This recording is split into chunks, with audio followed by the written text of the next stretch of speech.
বন্ধুরা, রাধে রাধে। অনেকদিন পর তোমাদের সাথে কথা বলতে চলে এলাম মনের কথায়। তো আজকে আমার মনের কথা হচ্ছে যে বৌমা এবং জামাই। একটা বৌমা সব কিছু ছেড়ে আসে, তাই না? জামাইয়ের সাথে সংসার করে, মানে মায়ের। তো একটা বৌমা পরের বাড়িতে এসে সবাইকে আপন করে নিতে পারে, এবং একটা জামাইয়ের মাকে মা বলে সম্মান করে, বাবা বলে সম্মান করে। মানে বাবা মা বলে কথাটা উচ্চারণ করতে হয় যে মা নিন, বাবা নিন।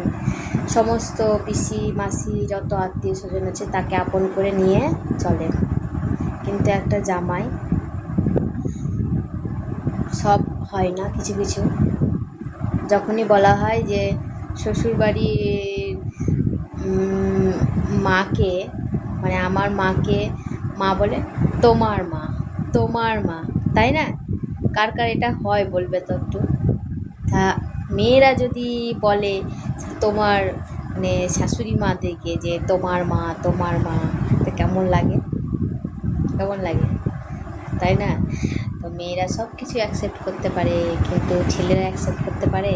ছেলেরা একটা রাত যদি শ্বশুরবাড়িতে থাকে তাহলে বলবে যে কখন আসবে আমার ছেলেটা। কিন্তু একটা মেয়ে, সে সারা জীবন থাকে, তাই না? 5 দিনের জন্য যায় যখন শ্বশুরবাড়ি, তখন কেমনই করে, কখন আসবে কখন আসবে। তো মেয়েরা সব কিছু পারে বন্ধুরা।